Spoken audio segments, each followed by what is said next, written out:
হুয়াল্লাযী বাআসা feel উম্মিয়্যিনা রাসূলা।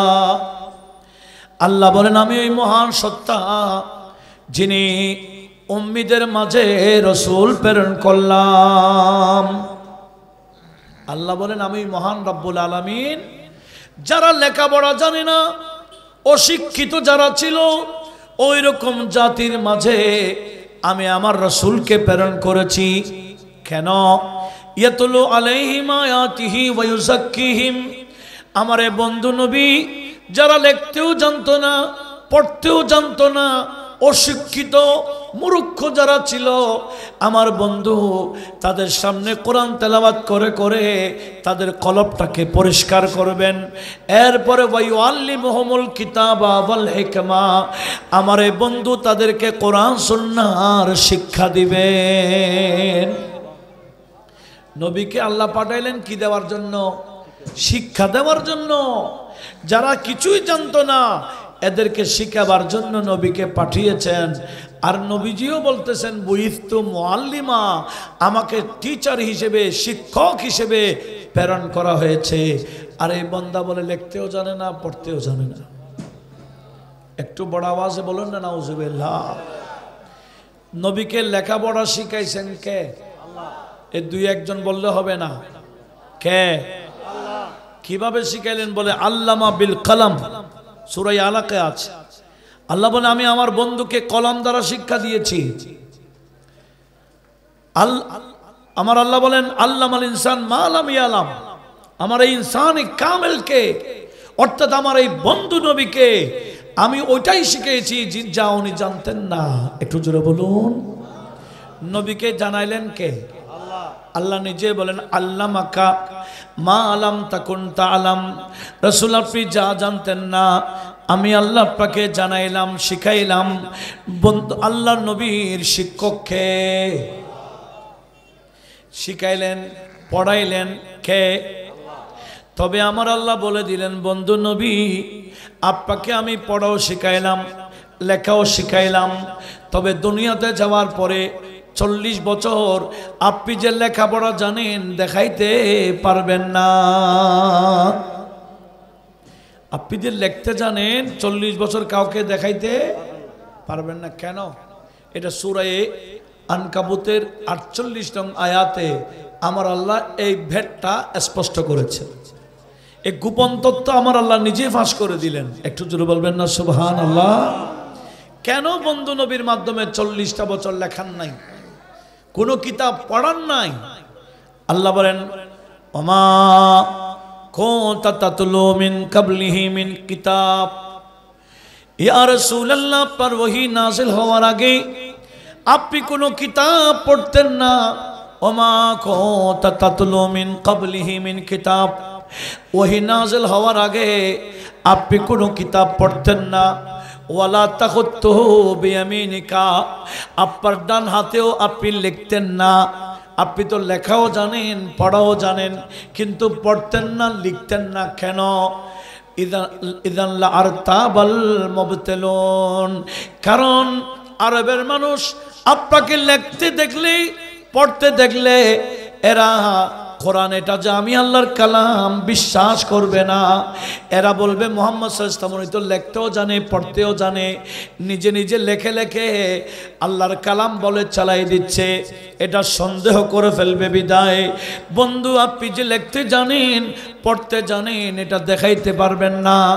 আগে কোরআন এটা আমি আল্লাহর কালাম বিশ্বাস করুক, এরপরে আপনি যা ইচ্ছা তা লিখিয়েন। জোরে বলুন সুবহানাল্লাহ। 40 বছর লেখা দেখান নাই, পড়া দেখান নাই। যখন কোরআন এটা আল্লাহর কালাম তারা মেনে নিল, এবার নবীজিও লেখা শুরু করলেন। কয়বার লিখেছেন এটার সঠিক তথ্য কেউ দিতে পারছে না।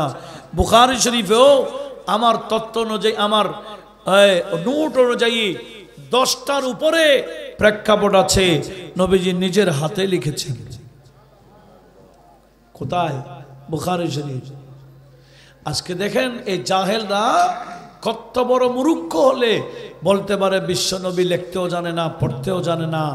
এগুলা নবীর শানে ছোটখাটো বেয়াদবি না, এগুলা চরম বেয়াদবি। কথা বলুন ঠিক কিনা? যাদের মুখ দিয়ে নবীর শানে বেয়াদবি করা কোনো ব্যাপারই না, এদের আলোচনা থেকে অনেক দূরে থাকবেন, নিজেও শুনবেন না, কাউকে শোনাইতে দিবেন না। কোন দিকে যে ইমান চলে যাবে আমরা নিজেরও টের পাবো না। আল্লাহ মুসলিম মিল্লাতকে বোঝার তৌফিক দিক, আমিন বলেন। আসুন, আমি কি বলতে চেয়েছিলাম, আল্লাহ আমার বন্ধু নবীকে পাঠালেন কেন? আল্লাহ বলেন, বন্ধু আমি আপনাকে পাঠিয়েছি আমার বন্দারা যাতে আপনার পিছনে চলে। তো নবীর পিছনে চললে কোথায় যাবে? আর একটু জোরে বলুন। সেজন্য আমার নবী বললেন, কুল্লু উম্মতি ইয়াদখুলুনাল জান্নাহ, আমার সকল উম্মত জান্নাতে যাবে, ইল্লা মান আবা, হ্যাঁ যারা অস্বীকার করবে এরা যেতে পারবে না। সাহাবারা জিজ্ঞেস করলেন, মান আবা ইয়া রাসূলুল্লাহ, হুজুর আপনাকে অস্বীকার করবে কারা? নবীজি বলেন, মান আতানি দাখালাল জান্নাহ, যে আমি নবীকে মেনে চলবে, আমি যা আদেশ করেছি পালন করবে, নিষেধ করেছি বর্জন করবে, আমার কথা মোতাবেক যারা চলবে, দাখালাল জান্নাহ, এরা জান্নাতে যেতে পারবে। ওমান আসানি, আর আমি নবীর নাফরমানি যারা করবে, আমি করতে বলছি একটা করবে আরেকটা, যেটা করতে নিষেধ করেছি আরো বেশি করবে, এরকম যারা চলবে, দাখালান নার, এরা জাহান্নামে যেতে হবে। জোরে বলুন নাউজুবিল্লাহ। যাদের চোখের ভিতরে আল্লাহ পাকের নূরানি পাওয়ার ঢুকিয়ে দিয়েছেন, ওই সমস্ত বান্দারা দেখেছেন যে মিলাদের অনুষ্ঠান যেখানে চলে, সেখানে আমার আল্লাহ নূরের বৃষ্টি নাজিল করেন, রহমতের বৃষ্টি দেন। হুজুর গৌসুল আজম জিলানি এবং খাজা গরিব নওয়াজ, এনা তো ওলিকুল এক একজন সম্রাট, এনাদের আলোচনা যেখানে হবে সেখানেও আমার নবীজি বলেছেন, তানজিলুর রহমাতু ইনদা যিকরে সালেহিন, আল্লাহর নেক বান্দাদের আলোচনা যেখানে হয় সেখানে আমার আল্লাহ ব্যাপকভাবে রহমত নাজিল করেন। আমাদের রহমতের দরকার আছে কি না? রহমতের দরকার, কারণ আমরা এমন এমন কাজে লিপ্ত হয়ে গেছি, গোটা বাংলাদেশের মুসলমান নামে অধিকাংশ মুসলমান এমন কাজে লিপ্ত হয়ে গেছে যে কাজে আমার আল্লাহ গজব নাজিল করেন। কথা বলুন ঠিক কিনা? এই ধরনের অনুষ্ঠান আছে বিদায় আমরা বিভিন্ন আযাব গজব থেকে বাঁচার সুযোগ পেয়েছি। এই রহমতের কারণে আমরা বেঁচে আছি, নতুবা এমন কাজ বাংলাদেশে চলে যে কাজ করলে গজব নাজিল হবে বলে আমার নবীজি হাদিসে পাকে ঘোষণা দিয়েছেন। বিশেষ করে তিনটা মারাত্মক গজবের কথা সিহাসিত্তার কিতাবে আসছে। নবীজি বলেছেন, ইয়াকুনু ফি আখিরিজ জামানি খাসফুন ওয়া মাসখুন ওয়া কাযফুন, তিনটা আযাবের কথা বলেছেন। আখিরি জামানায় নবীজি বলেন আমার উম্মতের মাঝে তিনটা ব্যাপকভাবে আযাব আসবে। একটার নাম খাসফ। খাসফ মানে আল্লাহর বান্দা জমিনে চলবে, জমিন দু পাট হয়ে বান্দাকে ভিতরে ঢুকায় ফেলবে জিন্দা। এখনো হয় নাই কিন্তু হবে। আরেকটার নাম মাসাখ। মাসাখ মানে আল্লাহর বান্দারা ঘুমাবে, ঘুম থেকে উঠে দেখবে মানুষ নাই, চেহারা পাল্টিয়ে গেছে, হয়তো শুকরের চেহারা নতুবা বানরের চেহারায় পরিণত হয়ে গেছে। এই রকম মারাত্মক আযাব হবে। আরেকটার নাম হলো কাযাফ। কাযাফ মানে আকাশ থেকে পাথর বর্ষণ হবে, মানুষকে তছনছ করে ফেলবে। সাহাবারা শুনে অবাক হয়ে গেলেন, এটা কি সাধারণ আযাব না মারাত্মক? আপনারা কি বুঝতে পারছেন? বুঝলে আমার সাথে একটু কথা বলেন যাতে আমিও পরিবেশ পাই। কি বলছিলাম? এই যে তিনটা আযাবের কথা নবীজি বলেছেন, এগুলা কি স্বাভাবিক না মারাত্মক? এক নম্বর কি বললাম? জমিনে খেয়ে ফেলবে, জমিন দুপাট হয়ে ঢুকাই ফেলবে। দ্বিতীয় নম্বর মাসাখ, চেহারা পাল্টিয়ে যাবে। তৃতীয় নম্বর কযাফ, আকাশ থেকে পাথর বর্ষণ হবে। সাহাবারা বললেন, ফামাতা যালিকা ইয়া রাসূলুল্লাহ, হুজুর এই আযাবগুলা কখন আসবে?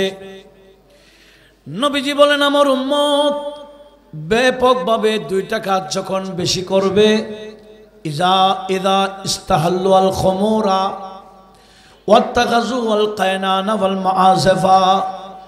আমার উম্মত পানি যেভাবে হালাল পানি সবসময় পান করে, ঠিক এমন একটা পরিবেশ আসবে আমার উম্মত এভাবে হালাল পানির মতো মদ পান করবে। উচ্চ আওয়াজে বলুন নাউজুবিল্লাহ। কি পান করবে? মদ। হালাল না হারাম? আর একটু জোরে বলেন। এই হারাম যে খাবে, পান করবে, কোনো অনুভূতি থাকবে না, হালালের মতো খাবে, এটাকে আইবই মনে করবে না। আর একটা হলো ব্যাপকভাবে গান বাজনা করবে।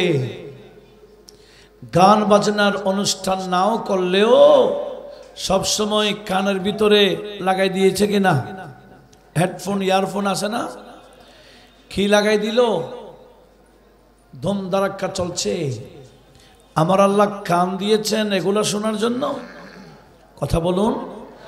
আমার নবীজি বললেন, ইউমবিতুন নিফাক ফিল কলবে আল খানাউ ইউমবিতুন নিফাক ফিল কলবে। এইরকম অশ্লীল গান বাজনা মানুষের কলবের মধ্যে নেফাকত সৃষ্টি করে দেয়, কলবকে মেরে ফেলে। ওই বান্দার কলব আর জিন্দা থাকে না। কলব মরে গেলে ওই বান্দা জিন্দা থাকলেও মরা। কথা বলুন ঠিক কিনা? অধিকাংশ মুসলমানদের কলব এখন মরা। আমার নবীজি বলেছেন, এই যে মোবাইল যে আছে, মোবাইলের ভিতরে সিম কার্ড আছে কিনা, ব্যাটারিও আছে, মোবাইলও আছে, চার্জও বরাবর দেওয়া হয়েছে, সিম কার্ড নাই, হ্যালো হবে? একটু জোরে বলেন না। সিম কার্ড না থাকলে মোবাইল মাতে না। ঠিক আল্লাহ নবীজি বলেছেন, ইন্না ফিল জাসাদি লামুদগা, প্রত্যেকটা মানুষের শরীরে এক একটা মাংসের টুকরা আছে। ইদা সালুহাত, ওই মাংসের টুকরা ঠিক থাকলে, সালুহাল জাসাদু কুল্লুহু, পুরা শরীর ঠিক। ওয়াইদা ফাসাদাত, ওই মাংসের টুকরা নষ্ট হয়ে গেলে, ফাসাদাল জাসাদু কুল্লুহু, পুরা শরীর নষ্ট হয়ে যায়।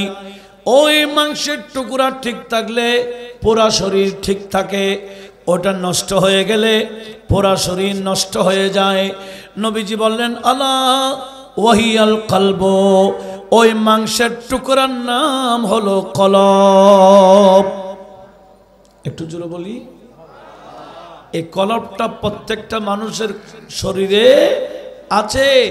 কোন বান্দার কলব জিন্দা, কোন বান্দার কলব মরা।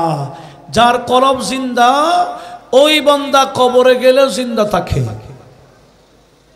যার কলব জিন্দা রাখতে পারে এই সমস্ত বান্দারা কবরে গেল কি জিন্দা থাকে। আর যাদের কলব মরা, এরা মরতে হয় না, এরা মরার আগেও কি মরা। এখন অধিকাংশ মুসলমান তো মরার আগে মরা। সেজন্য আমাদেরকে মাঝে মাঝে এই ওয়াজ নসিহত শুনতে হয়, যাতে মরা কলবকে জিন্দা করার সুযোগ পায়। কথা বলুন ঠিক না? এই ওয়াজের উদ্দেশ্য হলো এই মরা কলবকে জিন্দা রাখা।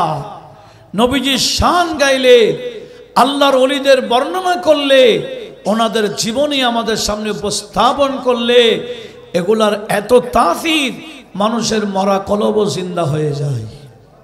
একটু জোরে বলবো না সুবহানাল্লাহ? আল্লাহর ওলিদের কলব কি মরা ছিল না জিন্দা? যাদের কলম মরাওনি আল্লাহর ওলি হওয়ার সুযোগ নাই। সমস্ত ওলিউল্লাহদের কলব জিন্দা। কলব কেমনে জিন্দা হয়? রসুল পাকের পিছে পিছে চললে, নবীজির শরীয়ত মোতাবেক চললে, নবীজির সুন্নাহ মোতাবেক চললে, আল্লাহ এবং রসুল যা আদেশ করেছেন সেগুলা মেনে চললে, যা নিষেধ করেছেন সেগুলা ছেড়ে দিলে, বর্জন করলে, এই কাজের মাধ্যমে বান্দার কলব জিন্দা থাকে। জোরে বলুন। এখন তো আমরা নামাজ নাই, অধিকাংশ মুসলমান বেনামাজি। শতকরা গোটা বাংলাদেশে আমরা যদি জরিপ চালাই 20% মুসলমান নামাজি আছে কিনা সন্দেহ আছে। কথা বলুন ঠিক কিনা?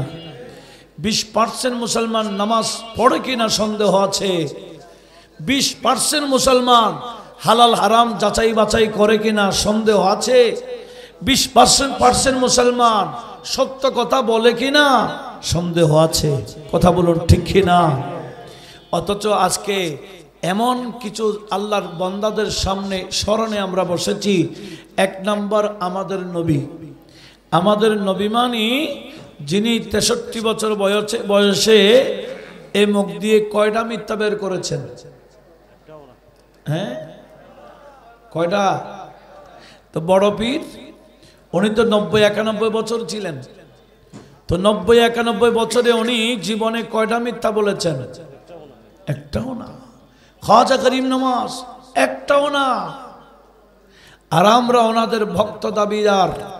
ব্যবসা করতে গেলে বলি হুজুর মিথ্যা না বললে কি আর ব্যবসা হবে? এরকম আছে কি না? এমনি যদিও বা ঠাট্টা করে বলে ফেলে, এই বলাটা যে কুফর হয়ে যাচ্ছে আমার অনেক ভাইরা লক্ষ্য করে না। এই মিথ্যা না বললে কি ব্যবসা হয়? তাহলে তাওয়াক্কুল কার উপর হয়ে গেছে? ভরসাটা মিথ্যার উপর হয়ে গেছে। আল্লাহর উপর ভরসা ছেড়ে দিয়েছে। কথা বলুন ঠিক কিনা? এটা হালাল না হারাম? বলে ব্যবসা করা হালাল না হারাম? হালাল খেলে নামাজ হবে, হারাম খেয়ে যদি নামাজ পড়ে নামাজ হবে, রোজা রাখলে রোজা হবে, হজ করলে হজ হবে, হারাম টাকা দিয়ে যাকাত দিলে হবে? তো কিছুই তো হবে না। আমার নবীজি বললেন মান সাল্লা, যে বান্দা নামাজ পড়ে, ওয়াফি জাওফিহি সুহতুন, কিন্তু তার পেটের মধ্যে হারাম। নামাজ পড়ছে প্রথম কাতারে গিয়ে, কিন্তু পেটের মধ্যে হারাম রয়েছে, লাম তুকবাল সালাতুহু, ওই বান্দার নামাজ আল্লাহর দরবারে কবুল হবে না। উচ্চ আওয়াজে বলুন নাউজুবিল্লাহ। বলেন না। আমি যে ওয়াজ ধরছি এই ওয়াজ কি খারাপ লাগবে? হ্যাঁ, গায়ে লাগলেও খারাপ যাতে না লাগে। গায়ে লাগবে, খারাপ যাতে না লাগে। কেন? ওয়াজের উদ্দেশ্য কি? আমরা ভুলেছিলাম, আগামীতে শুধরাই যাব। এটার নাম ওয়াজ। কথা বলুন ঠিক কিনা? ওয়াজের মাধ্যমে যদি আমরা ওয়াজও শুনলাম, আগের মতো রয়ে গেলাম, যে লাও সে খদু, তো লাভ কি হইল? ওয়াজের মধ্যে সবার নিয়ত শুদ্ধ করতে হবে। আমরা আজকে যা শুনবো ইনশাআল্লাহ আমল করব। এই নিয়তে যদি আমরা ওয়াজ করি, আপনারা ওয়াজ শুনেন, ব্যবস্থাপকরা ব্যবস্থা করেন, তাহলে এই ওয়াজের মাধ্যমে হেদায়েত হবে। একটু বড় আওয়াজ বলুন না সুবহানাল্লাহ। এই ওয়াজ হচ্ছে কিন্তু আমল নাই। কেন? আমরা ওয়াজ যারা করি আমাদের নিয়ত ঠিক নেই। যারা ওয়াজ শুনে এদের নিয়ত ঠিক নেই। এরা বলে একটু টুনটান ঠিক আছে নিশায় বসবরি, টুনটান ঠিক না থাকলে উঠে চলে যাব। তাহলে ওয়াজের উদ্দেশ্য কি? ওয়াজ না আওয়াজ? আওয়াজ ঠিক থাকলে বসবে। আমাদের নিয়ত চলে গেছে সেদিকে, যার কারণে হেদায়েত হচ্ছে না। আসুন যাদের স্মরণে আমরা বসছি ওনাদের জীবন থেকে আমরা একটু শুনি, যাতে আমরা হেদায়েত পাই, ওনাদের জীবন অনুসরণ করতে পারি। বিশেষ করে আল্লাহ আমাদের নবীকে পাঠালেন কেন? নবীজির মিলাদ হলো কেন?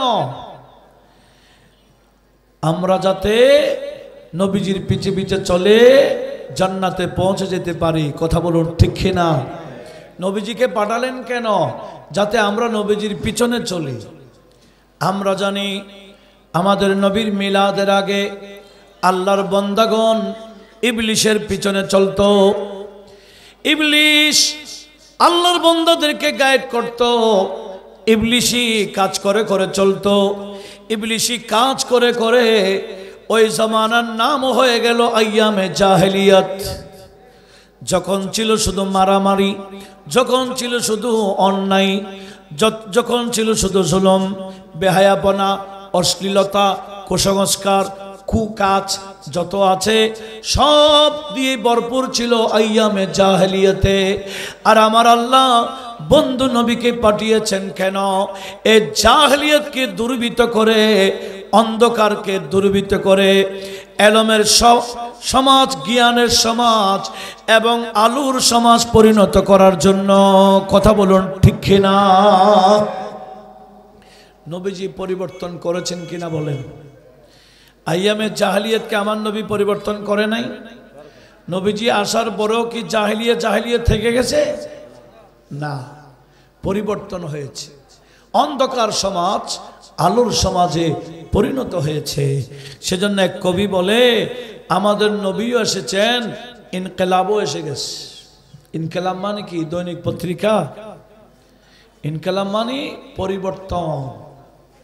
এক কবি সেই কথাকে এভাবে বলেছেন, মুস্তাফা আ গায়ে ইনকিলাব আ গায়া, मुस्तफा आ गए इनक़िलाब आ गया, कन करो को भी तर्ज़ ख़िताब आ गया, कन करो को भी तर्ज़ ख़िताब आ गया, मुस्तफा आ गए इनक़िलाब आ गया, कन करो को भी तर्ज़ ख़िताब आ गया। सलातुनिया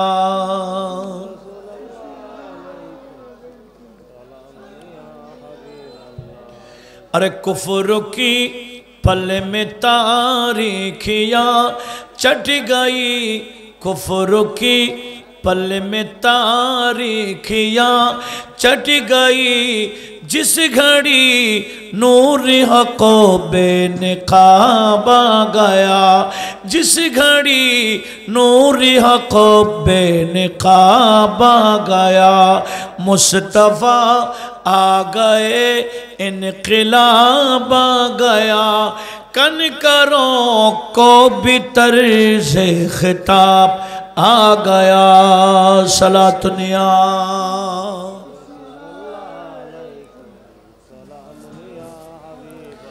সেজন্য আমার আল্লাহ কি বলেছেন জানেন? রব্বুল আলামিন বলেন, লাউলা ফদলুল্লাহি আলাইকুম ওয়া রাহমাতুহু, বান্দা আমার, আমি আল্লাহ যদি তোমাদের উপর দয়া না করতাম, তোমাদের উপর অনুগ্রহ না করতাম, আমার বন্ধু নবীকে তোমাদের মাঝে না পাঠাইতাম, আমার বন্ধুর মিলাদ করে আমার বন্ধুকে তোমাদের মাঝে পাঠিয়ে আমি আল্লাহ বড় দয়া করেছি, বড় এহসান করেছি। এই এহসান যদি না করতাম লাত্তাবাতুমুশ শায়তান, তোমরা ইবলিসের অনুসরণ করতে। নবী না আসলে, নবীর মিলাদ না হইলে আমরা অনুসারী হইতাম কার? ইবলিসের। সেজন্য আমরা শুকরিয়া আদায় করছি মিলাদুন নবীর মাহফিল করে। ও আল্লাহ, কত বড় শুকরিয়া! এটা শুধু আমরা করি না। মুসলিম শরীফের হাদিস সেহাসিত্তার 3টা কিতাবে রয়েছে। মুসলিম শরীফে 2701 নম্বর হাদিস, নাসাই শরীফে 5426 নম্বর হাদিস, হাদিস খানা তিরমিজি শরীফে রয়েছে। এগুলো আমি যে নাম্বার দিচ্ছি আপনারা ইন্টারনেট চার্জ দিলেই এসে যাবে। হাদিসগুলো একটু লক্ষ্য করুন। হযরত আমির মুআবিয়া রাদিয়াল্লাহু তাআলা এই হাদিসটা বর্ণনা করেছেন। উনি বললেন, একদিন নবীজি হুজরে পাক থেকে বের হলেন, বের হয়ে দেখলেন মসজিদের মধ্যে একটা হালাকা চলছে। হালাকা মানে বৈঠক। কি চলছে? বৈঠক চলে। নবীজি গিয়ে সাহাবীদের থেকে জানতে চাইলেন, এ আমার সাহাবারা, মা আজলাসাকুম, আজকে তোমরা কেন বসছো? এই হালাকাটা, এই মজলিসটা, এই বৈঠকটা কেন? তখন সাহাবারা বললেন, ইয়া রাসূলুল্লাহ, আমরা জালাসনা, আমরা বৈঠক করেছি, হালাকা করেছি, মাহফিল করেছি। কেন? নাযকুরুল্লাহ ওয়া নাহমাদাহু, আমরা আল্লাহর জিকির করব, আল্লাহর তারে প্রশংসা করব। কেন? দুইটা কারণে। এক নম্বর হলো হাদানাল্লাহু ইলা দীনিহি, এক নম্বর হলো রব্বুল আলামিন আমাদেরকে আপন মনোনীত ধর্ম ইসলামের দিকে হেদায়েত করেছেন, আমাদেরকে মুসলমান বানিয়েছেন, এটার শুকরিয়া।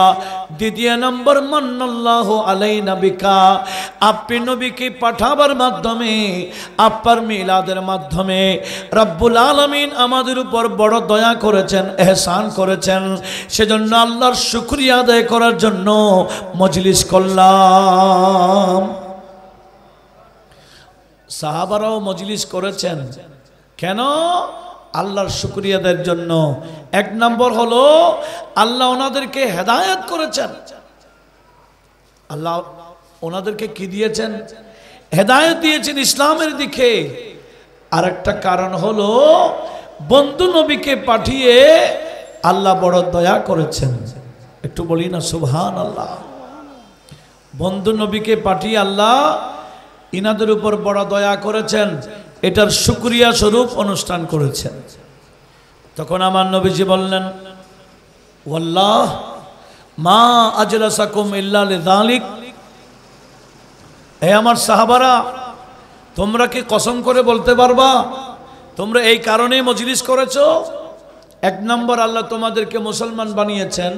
দুই নম্বর হলো আমি নবীকে পাইয়া আমার মিলাদের মাধ্যমে তোমরা যে আল্লাহর বড় এহসান পেয়েছো, আমি নবীকে পাঠিয়ে আল্লাহ তোমাদের উপর দয়া করেছেন, এটার শুকরিয়া আদায় করার জন্য বসেছো। কথায় ডাকি কসম করে বলতে পারবা? সাহাবারা বলেন, ক্বালু ওয়াল্লাহি ইয়া রাসূলুল্লাহ, আল্লাহর শপথ করে বলছি, মা জালাসনা ইল্লা লিযালিক, হুজুর আমরা বসেছি ওই দুইটা কারণ। এক নম্বর, আল্লাহ আমাদেরকে হেদায়েত করেছেন, মুসলমান বানিয়েছেন। আর একটা কারণ হলো আল্লাহ আমাদের উপর দয়া করেছেন আপনি নবীর মিলাদের মাধ্যমে। জোরে বলুন। তখন নবীজি বললেন, হে আমার সাহাবারা, আমি যে তোমাদেরকে কসম করাইলাম, তোমাদের কথা বিশ্বাস করি নাই সেজন্য নয়, তোমাদেরকে অবিশ্বাস করে কসম করাইছি এরকম নয়। আমি তোমাদেরকে কসম কেন করাইছি জানো? যা জিবরাইল আলাইহিস সালাম, আমার কাছে হযরতে জিবরাইল আলাইহিস সালাম আসছেন এবং ফাআখবারানি, জিবরিল আমাকে খবর দিয়েছেন। কি খবর দিয়েছেন? জান্নাল্লাহা ইউবাহি বিকুম আল মালাইকাতা, রব্বুল আলামিন, হে আমার সাহাবারা, তোমাদেরকে দেখিয়ে দেখিয়ে আমার আল্লাহ ফেরেশতাদের সাথে অহংকার করতেছে। তোমাদের এই মজলিসকে দেখিয়ে আমার আল্লাহ খুশি হয়েছেন, ফেরেশতাদেরকে দেখাচ্ছেন, দেখো আমার এই বান্দারা আমার শুকরিয়া আদায় করতেছে, আমার বন্ধুকে পাঠাইলাম সেজন্য শুকরিয়া আদায় করছে, আমি হেদায়েত দিলাম শুকরিয়া আদায় করছে, মজলিস কায়েম করেছে, বৈঠক করেছে, আমি আল্লাহ খুশি হলাম। ফেরেশতাদের সাথে এটা আমার আল্লাহ বলা বলি শুরু করেন, এগুলা বলে শুরু, ফেরেশতাদেরকে শোনান। একটু জোরে বলুন না সুবহানাল্লাহ। তাহলে আজকে যদি উপরে প্যান্ডেল নাই, এই মাহফিলের উপর খুশি কে? আর একটু জোরে বলুন। কেন আমরা মিলাদের অনুষ্ঠান করতেছি? মিলাদের অনুষ্ঠান মানে আল্লাহ পাকের মহান নিয়ামতের শুকরিয়া আদায় করা। আমার নবী দিচ্ছে আল্লাহ নিয়ামত, এর চেয়ে বড় নিয়ামত বানানো নেই। আমাদের নবীর চেয়ে এত বড় রহমত আল্লাহ বানানো নেই। আল্লাহর রহমতের মধ্যে শ্রেষ্ঠ রহমত হচ্ছে না আমাদের নবী। আল্লাহর নিয়ামতের মধ্যে শ্রেষ্ঠ নিয়ামত হচ্ছেন আমাদের নবী। আল্লাহর বরকতের মধ্যে শ্রেষ্ঠ বরকত হচ্ছেন আমাদের নবী। সেজন্য নবীজির আলোচনা যেখানে হয়, রহমতও সেখানে ব্যাপক নাজিল হয়, বরকতও আমার আল্লাহ সেখানে নাজিল করেন। একটু বড় আওয়াজে বলুন না সুবহানাল্লাহ। কি বলতে চাচ্ছিলাম, তাহলে আমরা যে অনুষ্ঠান করতেছি মূলত এটার বৃত্তি সাহাবারা দিয়েছেন। কারা দিয়েছেন? সাহাবাই কারাম। আর সাহাবাই কারাম যা করেছেন এটাই আমাদের দলিল। ঈমান আনতে হবে সাহাবীদের মতো। সেজন্য আমার আল্লাহ কোরআনে পাক সূরা বাকারা 137 নম্বর আয়াতে বললেন, ফাইন আমানু বিমিসলি মা আমানতুম বিহি। এ আমার বন্ধুর সাহাবাগণ, তোমরা যেভাবে ঈমান এনেছো, তোমাদের অনুসরণে যারা ঈমান আনবে, আমি আল্লাহ বলে দিলাম তোমরা যেভাবে হেদায়েতের উপর আছো, তোমাদের অনুসরণে যারা ঈমান আনবে এরাও হেদায়েত পেয়ে যাবে। জোরে বলুন। ঈমান আনতে হবে সাহাবীদের মতো। এখন তো সাহাবীরা যে কাজ করতেন সে কাজকে হয়তো শিরিক বলে, নতুবা বেদাত বলতেছে। বড় আওয়াজে বলুন না নাউজুবিল্লাহ। সেজন্য আমাদের উচিত এই বিষয়গুলা ভালো করে লক্ষ্য করা। আমরা মূলত সাহাবীদের অনুসরণ করতে যাচ্ছি। আল্লাহ সবাইকে বোঝার তৌফিক দিক, আমিন বলেন। আমি কি বলতে চেয়েছিলাম, আমার আল্লাহ বললেন, লাউলা ফাদলুল্লাহি আলাইকুম ওয়া রাহমাতুহু। বান্দা আমার, আমি আল্লাহ যদি এই দয়াটা না করতাম, আমার বন্ধু নবীকে তোমাদের মাঝে না পাঠাইতাম, লাত্তাবাতুমাশ শায়তান, তোমরা ইবলিশের অনুসারী হতে। আজকে তোমরা নামাজি হয়েছো, কালামি হয়েছো, ইবাদত করছো, বন্দিগি করছো, রোজা রাখছো, ইসলামের কথা শুনছো, এই কোরআন সুন্নাহর আলোচনা শুনছো, এগুলা মূলত আমি আমার বন্ধু নবীকে প্রেরণ করার মাধ্যমে দিয়েছি। আমার বন্ধুর আসার আগে এগুলা ছিল না, মানুষ ইবলিশের অনুসরণ করত। এখন তোমরা আমার বন্ধু নবীর অনুসরণ করার সুযোগ পেয়েছ। আমার বন্ধু যেখানে যাবে তোমরাও সেখানে যেতে পারবে। জোরে বলুন সুবহানাল্লাহ। আমাদের নবী কোথায় যাবেন? জান্নাতে যাবেন, কোনো সন্দেহ আছে? একটু জোরে বলেন না। নবীজি শুধু জান্নাতে যাবেন তাই না, জান্নাতের মালিক আল্লাহ নবীকেও বানায় দিয়েছেন। সেজন্য আমার নবীজি দুনিয়াতেই অনেককে জান্নাত বন্টন করে দিয়েছেন। কথা বলুন ঠিক না? মালিক না হলে কি বন্টন করতে পারে? নবীকে জান্নাতের মালিক বানালেন কে? এটা তো এগুলা কোরআন শরীফে আছে। সূরা মারিয়ামে আমার আল্লাহ কি বলেছেন জানেন? তিলকাল জান্নাতুল্লাতী নুরিসু মিন ইবাদিনা মান কানা তাকিয়া।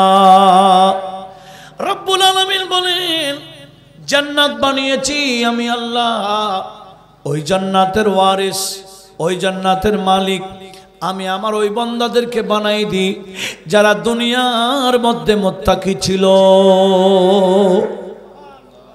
আর আমাদের নবী হলেন শ্রেষ্ঠ মুত্তাকি। বুখারীর হাদিস, ইন্নী আ'লামুকুম ওয়া আতকাকুম, আমি নবী তোমাদের মধ্যে সেরা জ্ঞানী, আর আমি নবী তোমাদের মধ্যে সেরা মুত্তাকি। একটু জোরে বলুন।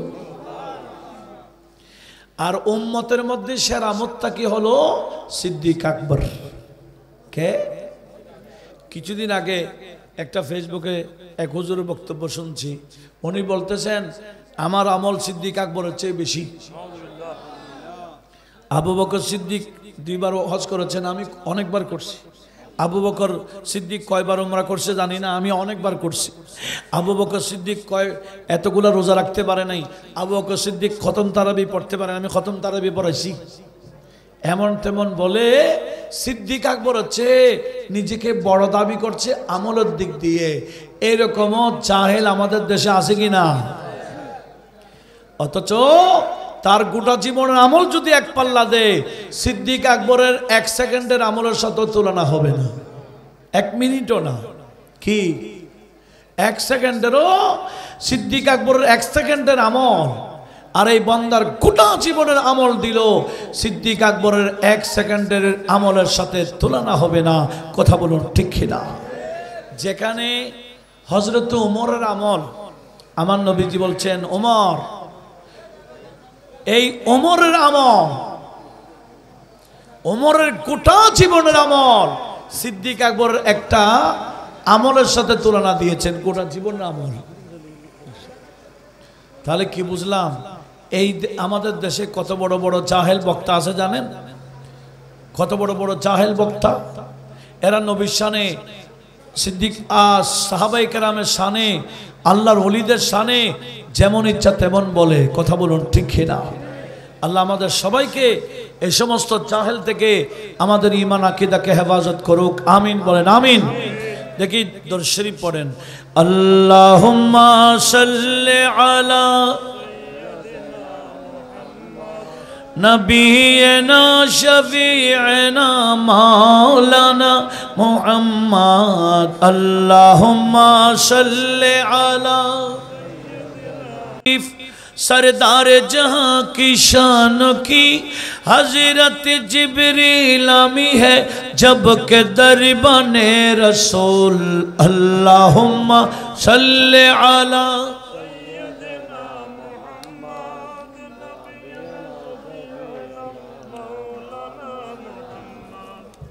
আপনাদের মনোযোগ আছে? এগুলা বোঝার জন্য মন দিয়ে বসতে হবে। আমি কি বলতে চাচ্ছিলাম, আমাদের নবী হলেন শ্রেষ্ঠ মুত্তাকি, আমাদের নবী হলেন শ্রেষ্ঠ জ্ঞানী। নবীর এলমের সাথেও কারো এলম তুলনা হবে না। এখন তো সাংবাদিকদের সাথেও নবীকে তুলনা দিচ্ছে। কত বড় জাহেল! আরো ভুল করেছে, এটা ভুল বলে স্বীকার করতে রাজি না। এগুলা ইবলিশের কি অনুসারী, ইবলিশ।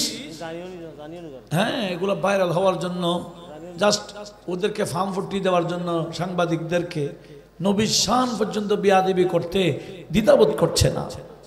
কত বড় মরদুদ, কত বড় মলউন এই সমস্ত বক্তা। আমাদেরকে এই সমস্ত বক্তা থেকে অনেক দূরে থাকার দরকার আছে কি না? নবীর শান যারা বোঝে না, এরা কেমন নবীর উম্মত? এগুলা ইবলিশের উম্মত। কথা বলুন ঠিক কিনা? এরা ইবলিশের অনুসারী, এদের সাথে নবীর কোনো সম্পর্ক। এরা নবীর শান, এটা তাদের জন্য একেবারে তুচ্ছ। এরা বলে না বিশ্ব নবী লিখতেও জানতো না, পড়তেও জানতো না। আলিফ বা তা ওয়াহিদ ইসনান সালাস এগুলো 1 2 3 এগুলো বলে নবী বুঝতো না। কত বড় বিয়াদব হলে নবীর শানে এরকম কথা বলতে পারে? স্টাফ এখানে কত স্টাফ আছে বলে নবী এটা খাদিজাতুল কুবরার স্টাফ ছিলেন। এগুলো কি নবীর শান না বিয়াদবি? অথচ আমার আল্লাহ কোরআন শরীফে কি বলেছেন? সূরা জুমা 2 নম্বর আয়াতে ইরশাদ হচ্ছে, হুয়াল্লাযী বাআসা ফিল উম্মিয়িনা রাসূলা। আল্লাহ বলেন আমি ওই মহান সত্তা যিনি উম্মীদের মাঝে রাসূল প্রেরণ করলাম। আল্লাহ বলেন আমি মহান রব্বুল আলামিন, যারা লেখাপড়া জানে না, অশিক্ষিত যারা ছিল, ওই রকম জাতির মাঝে আমি আমার রাসূলকে প্রেরণ করেছি। কেন? ইয়াতুলু আলাইহিম আয়াতিহি ওয়া ইউযাক্কিহিম। আমারে বন্ধু নবী যারা লিখতেও জানতো না, পড়তেও জানতো না, অশিক্ষিত মূর্খ যারা ছিল, আমার বন্ধু তাদের সামনে কোরআন তেলাওয়াত করে করে তাদের কলবটাকে পরিষ্কার করবেন। এরপরে ওয়ায়ুআল্লিমুহুমুল কিতাবা ওয়াল হিকমা, আমার এই বন্ধু তাদেরকে কোরআন সুন্নাহর শিক্ষা দিবেন। নবীকে আল্লাহ পাঠাইলেন কি দেওয়ার জন্য? শিক্ষা দেওয়ার জন্য। যারা কিছুই জানতো না এদেরকে শিখাবার জন্য নবীকে পাঠিয়েছেন। আর নবীজিও বলতেছেন বুইস্তু মুআল্লিমা, আমাকে টিচার হিসেবে, শিক্ষক হিসেবে প্রেরণ করা হয়েছে। আর এই বান্দা বলে লিখতেও জানে না, পড়তেও জানে না। একটু বড় আওয়াজে বলুন না নাউজুবিল্লাহ। নবীকে লেখাপড়া শিখাইছেন কে? এই 2-1 জন বললে হবে না। কে? কিভাবে শিখাইলেন? বলে আল্লামা বিল কলম, সূরা আলাকে আছে। আল্লাহ বলে আমি আমার বন্ধুকে কলম দ্বারা শিক্ষা দিয়েছি। আমার আল্লাহ বলেন আল্লামাল ইনসান মা লাম ইয়ালাম, আমার এই ইনসানে কামেলকে অর্থাৎ আমার এই বন্ধু নবীকে আমি ওইটাই শিখিয়েছি যা উনি জানতেন না। একটু জোরে বলুন। নবীকে জানাইলেন কে? আল্লাহ নিজে বলেন আল্লামাকা মা আলাম তাকুন তাআলাম। রাসূল আপনি যা জানতেন না আমি আল্লাহ আপনাকে জানাইলাম, শিখাইলাম। বন্ধু আল্লাহর নবীর শিক্ষককে শিখাইলেন, পড়াইলেন কে? তবে আমার আল্লাহ বলে দিলেন বন্ধু নবী আপনাকে আমি পড়াও শিখাইলাম, লেখাও শিখাইলাম, তবে দুনিয়াতে যাওয়ার পরে 40 বছর আপনি যে লেখাপড়া জানেন দেখাইতে পারবেন না। আপনি যে লিখতে জানেন 40 বছর কাউকে দেখাইতে পারবেন না। কেন? এটা সূরা আনকাবুতের 48 নং আয়াতে আমার আল্লাহ এই ভেদটা স্পষ্ট করেছে। এই গোপন তত্ত্ব আমার আল্লাহ নিজে ফাঁস করে দিলেন। একটু জোরে বলবেন না সুবহানাল্লাহ। কেন বন্ধু নবীর মাধ্যমে 40টা বছর লেখান নাই, কোনো কিতাব পড়ান নাই? আল্লাহ বলেন ওমা কুনতা তাতলু মিন ক্বাবলিহি মিন কিতাব। ইয়া রাসূলুল্লাহ পর ওহী নাযিল হওয়ার আগে আপনি কোনো কিতাব পড়তেন না। ওমা কুনতা তাতলু মিন ক্বাবলিহি মিন কিতাব, ওহী নাযিল হওয়ার আগে আপনি কোনো কিতাব পড়তেন না। ওয়ালা তাখুতুহু বিয়ামিনিকা, আপনার ডান হাতেও আপনি লিখতেন না। আপনি তো লেখাও জানেন পড়াও জানেন কিন্তু পড়তেন না, লিখতেন না। কেন? ইযান লা আরতাবাল মুবতিলুন, কারণ আরবের মানুষ আপনাকে লিখতে দেখলে পড়তে দেখলে এরা কোরআন এটা যে আমি আল্লাহর কালাম বিশ্বাস করবে না। এরা বলবে মুহাম্মদ সাল্লাল্লাহু আলাইহি ওয়াসাল্লাম তো লিখতেও জানে পড়তেও জানে, নিজে নিজে লেখে লেখে আল্লাহর কালাম বলে চালাই দিচ্ছে। এটা সন্দেহ করে ফেলবে। বিদায় বন্ধু আপনি যে লিখতে জানেন পড়তে জানেন এটা দেখাইতে পারবেন না। আগে কোরআন এটা আমি আল্লাহর কালাম বিশ্বাস করুক, এরপরে আপনি যা ইচ্ছা তা লিখিয়েন। জোরে বলুন সুবহানাল্লাহ। 40 বছর লেখা দেখান নাই, পড়া দেখান নাই। যখন কোরআন এটা আল্লাহর কালাম তারা মেনে নিল, এবার নবীজিও লেখা শুরু করলেন। কয়বার লিখেছেন এটার সঠিক তথ্য কেউ দিতে পারছে না। বুখারী শরীফেও আমার তথ্য অনুযায়ী, আমার নোট অনুযায়ী 10টার উপরে প্রেক্ষাপট আছে নবীজি নিজের হাতে লিখেছেন।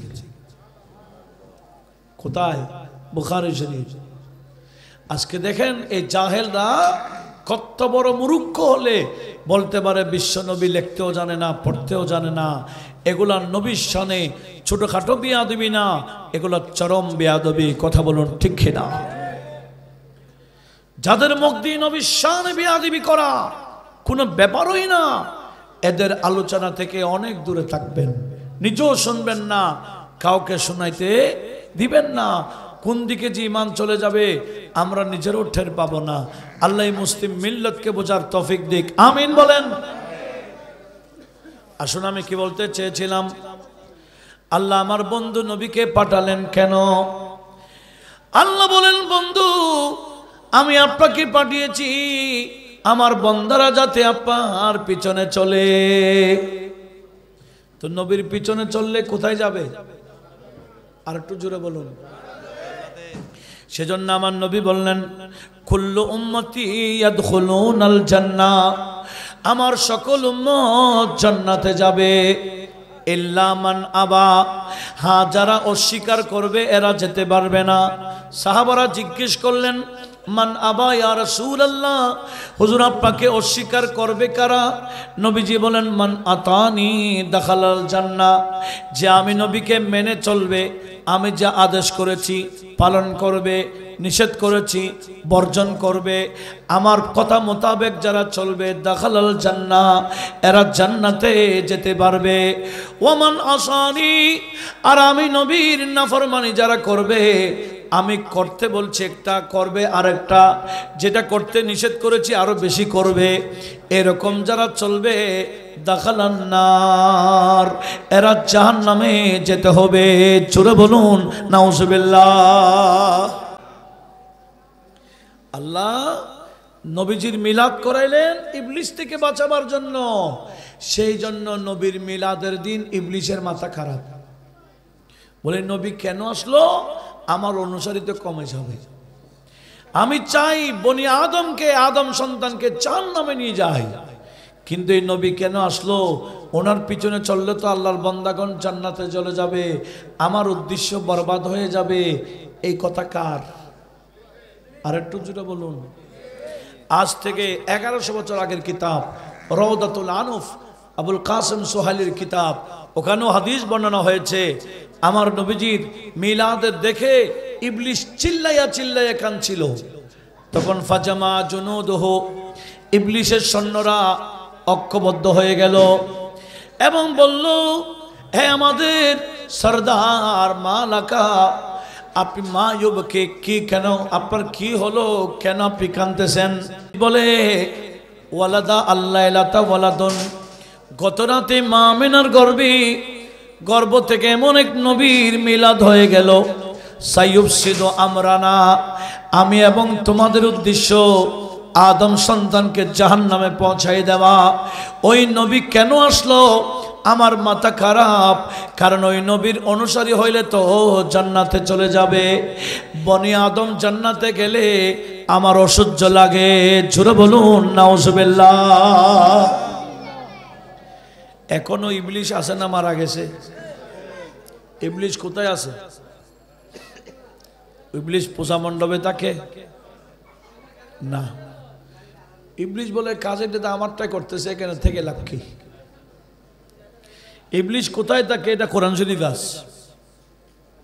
ইবলিস আল্লাহকে বলতেছে, ও আল্লাহ, তুমি না আমাকে মলন করে দিলা, অভিশপ্ত বানাই দিলা, আমি এই আদম সন্তানকে দেখে নিব। আল্লাহকে বলতেছে, লাআকউদান্না লাহুম সিরাতাকাল মুস্তাকিম, ও আল্লাহ, যেই পথ দিয়ে চললে তুমি আল্লাহ পর্যন্ত পৌঁছা যায়, যেই পথে চললে জান্নাতে যাওয়া যায়, এটার নাম সিরাতে মুস্তাকিম।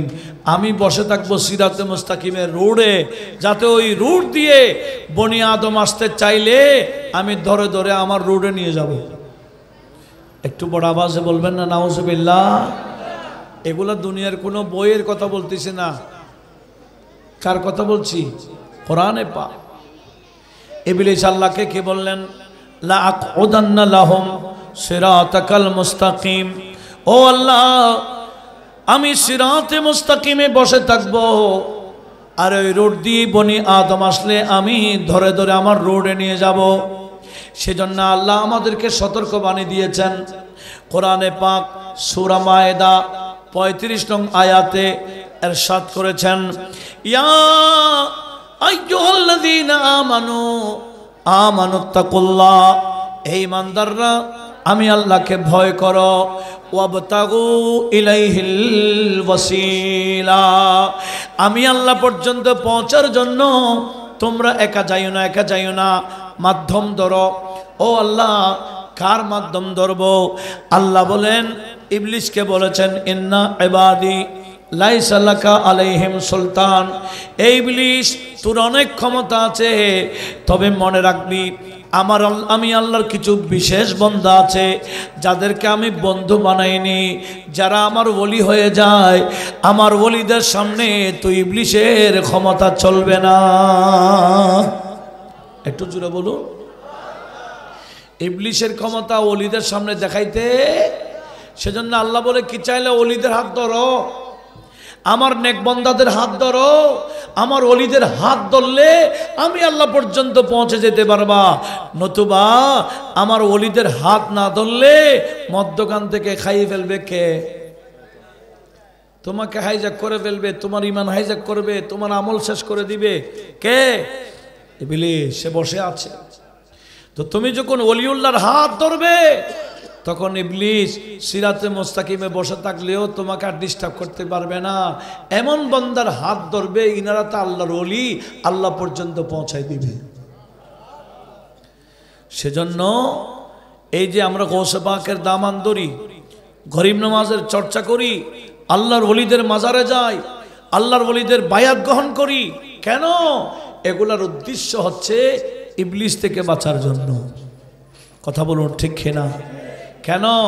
আল্লাহর ওলিদের সামনে ইবলিসের ক্ষমতা চলে না। এটা কি কোনো বইয়ের কথা না, কোরআন শরীফের। আজকে কোরআন ব্যাপক স্টাডি না করার কারণে কতগুলো চটি বই পড়ে, চটি বই এ বুকুত্তরে নিয়ে হাঁটে, আছে কি না? এ সমস্ত অল্প বিদ্যা ভয়ঙ্কর আছে না, এগুলা নিজেরাও গুমরা, মানুষকে গুমরা করে ছাড়ছে। কথা বলুন ঠিক কিনা? নবীর শানে কি ধরনের আচরণ করতে হয় এগুলো জানে না। আল্লাহ এই সমস্ত মরদুদ থেকে আমাদের ঈমান আকীদা হেফাজত করুক, আমিন বলেন। কি বলতে চেয়েছিলাম লক্ষ্য করুন। আল্লাহ পাক সুবহানাহু ওয়া তাআলা বারবার সতর্কবাণী দিয়েছেন আমরা যাতে একা না চলি, এমন বন্ধুর হাত ধর, এমন বন্দার হাত ধরি যারা আল্লাহ পর্যন্ত পৌঁছে গেছে। হুজুর গৌসুল আজম জিলানীর মাহফিলে বসলে বড় আরেকটা লাভ কি জানেন? আমাদের তকদির আছে কিনা? তকদিরের উপর বিশ্বাস আছে? ওয়াল কদরি খাইরিহি ওয়া শাররিহি মিনাল্লাহি তাআলা, এই বিশ্বাস আছে কিনা? সিহাসিত্তার সব কিতাবে আছে, বুখারী থেকে শুরু করে। কি জানেন? আমরা দুনিয়াতে আসার আগে মায়ের গর্ভে ছিলাম না? না ডাইরেক্ট এসে গেছি? মায়ের গর্ভে ছিলাম তো। আমার নবী বললেন, উম্মত শোনো, প্রত্যেকটা মানুষ মায়ের জরায়ুর মধ্যে বীর্য আকারে 40 দিন থাকে। বীর্য আকারে কয়দিন? 40 দিন পার হয়ে গেলে বীর্য থাকে না, এটা রক্ত জমাট হয়ে যায়। ওই রক্ত জমাট অবস্থায় আরো 40 দিন থাকে। 40 দিন পরে রক্ত জমাট এটা মাংসের টুকরায় পরিণত হয়ে যায়। জোরে বলুন সুবহানাল্লাহ। মনোযোগ আছে? এমন ভাবে শুনবেন যাতে অপরকে শোনাইতে পারেন। আমরা সবাই একই অবস্থা। 40 দিন কি আকারে ছিলাম? বীর্য আকারে। আর 40 দিন রক্ত জমাট আকারে, আর 40 দিন মাংসের টুকরা। এই 40 পার হওয়ার পরে আমাদের জরায়ুর মধ্যে আল্লাহ একটা ফেরেশতা পাঠিয়েছেন। এখনো রূহ দেয় নাই, এখনো রূহ। বয়স কতদিন? 120 দিন।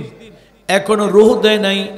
ফেরেশতাটা পাঠিয়ে বাতাল্লাহু মালাকা, আমার আল্লাহ একজন ফেরেশতা পাঠাইয়া বলে, উক্তুব আমলাহু ওয়া রিজকাহু ওয়া আজলাহু আশাকি আম সাঈদ। জোরে বলুন সুবহানাল্লাহ। ওই ফেরেশতাকে বলে দেই, এ ফেরেশতা, আমার এই বান্দাকে আমি জমিনে পাঠাবো, পৃথিবীতে পাঠাবো। যাওয়ার আগে তার ওই বান্দা কি কি আমল করবে তকদিরে লিখে দাও, কি কি খাবে তকদিরে লিখে দাও, কখন মারা যাবে সেটাও লিখে দাও, এমনকি জান্নাতে যাবে না জাহান্নামে যাবে সেটাও লিখে দাও। কয়টা? 1 নম্বর কি আমল করব, 2 নম্বর কি কি খাবো, 3 নম্বর কখন মারা যাব, 4 নম্বর জান্নাতে যাব না জাহান্নামে যাব। কয়টা? এই 4টা বিষয়ে ফাইনাল করে আল্লাহ আমাদেরকে দুনিয়াতে পাঠিয়েছেন। আর আমরাও ঈমান আনি ওয়াল কদরে খাইরিহি ওয়া শাররিহি মিনাল্লাহি তাআলা। তাকদীরের বালাই খারাপি এটা কার পক্ষ থেকে আসে? যে আল্লাহ তাকদীর লিখেছেন ফেরেশতার মাধ্যমে, ওই আল্লাহ আবার কোরআন শরীফ নাজিল করে আমাদেরকে অভয় দিচ্ছেন। কি বললেন? সূরাতুর রাত 38-39 নম্বর আয়াত দেখলে আমাদের কাছে ক্লিয়ার হয়। আল্লাহ পাক সুবহানাহু ওয়া তাআলা বললেন, ইয়ামহুল্লাহু মা ইয়াশা ওয়া ইউথবিতু ওয়া ইনদাহু উম্মুল কিতাব। একটু জোরে বলুন। রব্বুল আলামিন বললেন, বান্দা আমার, তোমার মায়ের গর্ভে থাকতে যেই তাকদীর লেখা হয়েছে, ইয়ামহুল্লাহু মা ইয়াশা, আমি চাইলে এটা মুছে দিতে পারি। ওয়ায়ুসবিতু, অথবা এটাকে বহাল রাখতে পারি কেন? ওয়াইন্দাহু উম্মুল কিতাব, এই তকদির লেখার ফয়সালার কলম আমি আল্লাহর হাতে। তকদির যেটা লেখা হয়েছে আমার আল্লাহ চাইলে পাল্টাইতে পারে কিনা? কেমনে পাল্টায়? আল্লাহওয়ালারা দোয়া করলে, আল্লাহর বন্ধুগণ দোয়া দিলে ওই বদকার বান্দাদের তকদির আমার আল্লাহ পাল্টিয়ে দেয়। বিশেষ করে গৌস পাক শাইখে বাগদাদ, আজকে যার ফাতিহাতে আমরা বসছি, ওনার আদানা একটা কারামত হলো উনি আল্লাহর বান্দাদের তকদির দেখতেন। একটু জোরে বলুন। এমন তকদিরের মধ্যে কোনো খারাপই থাকলে উনি দোয়া করে দিলে তকদির পাল্টিয়ে যেত। নয় নয়, এই যে আয়াত আমি তেলাওয়াত করছি, এই আয়াতের ব্যাখ্যাতে তাফসিরে গোটা বিশ্বের যে তাফসিরটা চলে, এটার নাম তাফসিরে মাজহারি। লিখেছেন ইন্ডিয়ার এক বড় আলেম যার নাম সানাউল্লাহ পানিপথি, যাকে জামানার বাইহাকি বলা হয়। উনি তাফসিরটা লিখেছেন, গোটা বিশ্বে আরবি ভাষায় লিখেছেন তাফসিরটা। ওখানে ওই আয়াতের ব্যাখ্যাতে আছে, কি আছে জানেন? এই ভারতবর্ষে একজন মহান আল্লাহর ওলি ছিলেন, যাকে বলা হয় ইমামে রব্বানি, কাইয়ুমে জামানি, আলেমে হুরুফে মুকাত্তায়াতে কুরআনি, মুজাদ্দিদে আলফে সানি। জোরে বলুন। মুজাদ্দিদ আলফে সানি কোথায়? যিনি বাদশাহ আকবরের দিন এই ইলাহাকে দফন করে দিয়েছেন, কিয়ামত পর্যন্ত আর উঠতে পারবে না। কে? ইমামে রব্বানি মুজাদ্দিদে আলফে সানি। ওনার কথা ওই তাফসিরে মাজহারিতে আসছে। কি জানেন? একদিন ইমামে রব্বানির কাছে ওনার দুই ছেলে খাজা সাঈদ এবং মাসুমের টিচার ছিলেন মোল্লা তাহের পাটনি। মোল্লা তাহের পাটনি একদিন ইমামে রব্বানির সাক্ষাতে আসলেন। সাক্ষাৎ করে যখন চলে গেলেন, ইমামে রব্বানি দুই ছেলেকে ডাকলেন, বাবারা তোমরা কার কাছে পড়ো? তোমাদের উস্তাদের তকদির তো আমি দেখেছি, ওনার তকদিরে সাখাওয়াত লেখা আছে, সাদত নাই, অর্থাৎ জাহান্নাম লেখা আছে। জোরে বলুন নাউজুবিল্লাহ। ইমামে রব্বানি বলতেছেন, আমার বাচ্চারা তোমরা যে টিচারের কাছে পড়ো, ওই টিচারের তকদিরের মধ্যে সাখাওয়াত লেখা আছে, বদবখতি, জাহান্নামী লেখা আছে। আমাদের মাহফিল ভরপুর। এতক্ষণ মাহফিল কি ছিল? শূন্য ছিল। এখন আর শূন্য ভরপুর হয়েছে বলে আলহামদুলিল্লাহ। আচ্ছা, যে কথাটা বলতে চেয়েছিলাম সেটি হচ্ছে, ইমামে রব্বানি দুই ছেলেকে ডেকে বলছে, বাবারা কার কাছে পড়ো? ওনার তকদিরে তো সাখাওয়াত দেখলাম, জাহান্নাম দেখা দেখলাম। ওই দুই ছেলে ইমামে রব্বানির কদম ধরে কান্দে, বাবা আপনি তকদির দেখেন, এটা আমরা বুঝি, জানি, মানি, তবে আমরা আরো জানি আপনি ইমামে রব্বানি দোয়া করে দিলে আমার আল্লাহ তকদির পাল্টিয়ে দেবে। তখন বাচ্চারা অনুরোধ করলেন, আব্বাজি আমরা যার কাছে পড়ি উনি আমাদের উস্তাদ, ওনার এহসান আমাদের উপর রয়েছে, বিদায় আমরা আপনার কাছে অনুরোধ করছি আপনি একটু দোয়া করে দেন যাতে মোল্লা তাহেরের আল্লাহ পাটনির তকদির আমার আল্লাহ সাখাওয়াত ক্যান্সেল করে সাআদাত লিখে দে। জোরে বলুন। দেখেন, তখন ইমামে রব্বানি দুই ছেলের অনুরোধে আমার গৌসে পাক ইমামে রব্বানির কাছে 500 বছর আগে একটা জুব্বা উপহার দিয়েছেন। কখন জানেন? গৌসে পাক তো 25 বছর পাহাড়ে পাহাড়ে কাটাইছেন, পাহাড়ে পাহাড়ে ইবাদত করেছেন। ক বছর? 25 বছর। ঘরের বাহিরে, পাহাড়ে, জঙ্গলে, নদীর কিনারায়, এই সেই বিভিন্ন নির্জন এলাকায় ইবাদত করে কেটে দিয়েছেন। ক বছর? 25 বছর। দেখেন, তখন ইমাম রব্বানি পাহাড়ের রিয়াজত করছিলেন, আমার গৌস পাক পাহাড়ের ইবাদত করছিলেন। উনি তো কসিদা তো বলেছেন, আনাল জিলি মুহিউদ্দিন ইসমি ওয়া আলামি আলা রাসিল জিবালি আসসালাম।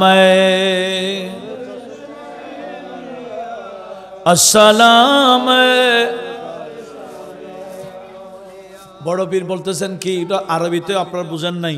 উনি বলছেন নানাল জিলি, আমার বাড়ি জিলানে, মহিউদ্দিন ইসমি, আমার নাম মহিউদ্দিন হয়ে গেছে, আর ও আলামি, আমার বিভিন্ন আলামত নিশানি আলা রাসিল জিবালি, পাহাড়ের চূড়ায় চূড়ায় দেখা যাবে। একটু জোরে বলুন। বিভিন্ন পাহাড়ের চূড়ায় চূড়ায় বড় পীরের আস্তানা আছে কি না? অনেকে বলে এখানে বড় পীর আসছে নাকি, এখানে আস্তানা করতে। আরে ভাই, তোমরা প্রশ্ন করার প্রায় 1000 বছর আগে আমার গৌসে পাক জবাব দিয়ে ফেলেছেন। একটু জোরে বলি না সুবহানাল্লাহ। বড় পীর একদিন পাহাড়ে এভাবে ইবাদত করছেন, হঠাৎ করে দেখতে পেলেন আকাশ অন্ধকার ছিল, কিন্তু অন্ধকার নাই, একটা নূর এসে গোটা আকাশ আলোকিত হয়ে গেল। গোটা আকাশ আলোকিত। তখন গৌস পাক, আল্লাহ পাক সুবহানাহু ওয়া তাআলার সাথে কথা বলেন। কিভাবে? যেভাবে বলেন এটা আমরা বুঝবো নাকি? এটা কলবি মামলা, কলবের মামলা। আল্লাহ এলহাম দিয়ে কথা বলে, গৌসে পাকের দিকে কথা বললে আমার আল্লাহ গৌসে পাককে মেসেজ দেয় কোথায়? কলবে। আমা আমেরিকা থেকে যদি মোবাইলে মেসেজ দেয় এটা মানে নাই, কিন্তু আমার আল্লাহ কুদরতি মেসেজ দিলে বললে এটা মানে না। কথা বলুন ঠিক কি না? এক বিজ্ঞানের বানিয়েছেন মোবাইলে SMS পাঠাই কোথায়? মোবাইলে। আর আমার আল্লাহ SMS কোথায় দেই? কলবে। এটার নাম এলহাম। আল্লাহ এলহামের মাধ্যমে, এলকার মাধ্যমে বান্দাদের সাথে কথা বলে। আপনিও যদি এই মাকামে যান, আপনি কথা বলতে পারবেন। একটু জোরে বলুন না সুবহানাল্লাহ। লক্ষ্য করুন কি বলতে চেয়েছিলাম। হুজুর গৌস পাক শাইখে বাগদাদ এরকম আল্লাহকে বলল, ও আল্লাহ, একটা নূর দেখতে পাচ্ছি, এ নূর কার? নূর একটা দেখতে পাচ্ছি, এটা কার? তখন রব্বুল আলামিন এলকা করলেন, এলহাম করলেন, এটাও আমার এক বন্ধুর নূর, যিনি এখনো আসেন নাই, আরো 500 বছর পরে আসবে, যার নামটা আমার বন্ধু নবীর নামে হবে। উনি এমন আমার বন্ধু, যিনি আমার বন্ধু নবীর নামে, যার নাম হবে, আরো 500 বছর পর দুনিয়াতে আসবে, যার মাধ্যমে অনেক অন্ধকার আমি আল্লাহ আলোকিত করাই দিব। এটার নিশান আপনাকে দেখাইলাম। তো গৌসে পাক খুশি হয়ে গেছেন যে আরো 500 বছর পর এমন এক আল্লাহর বন্ধু আসবে, যার মাধ্যমে অন্ধকার দূরীভূত করে আলোর সমাজ কায়েম করবেন। ও আল্লাহ, তুমি আমি আব্দুল কাদের জিলানীকে ওনার নূর দেখাইলা।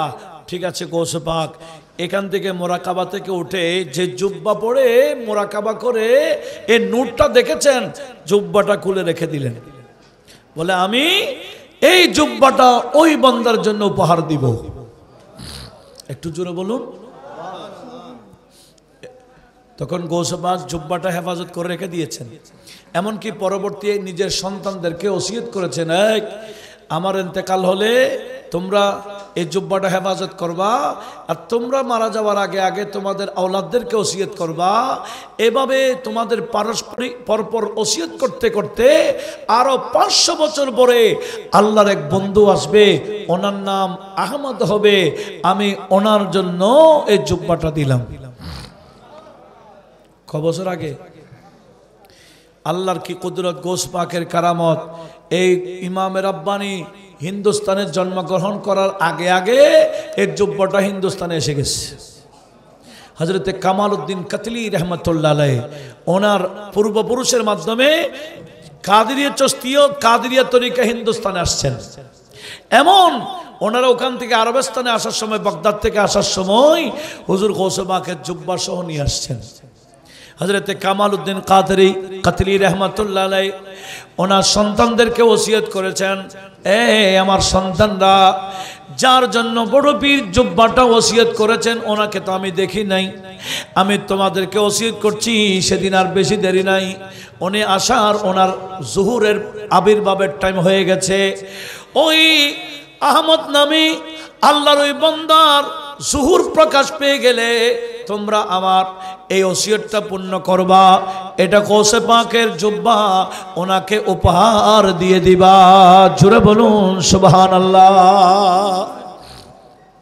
ওই জুব্বাটা হযরতে কামাল উদ্দিন কাতলি কাদরি রহমতুল্লাহের মাজারে পাকে সংরক্ষণ ছিল।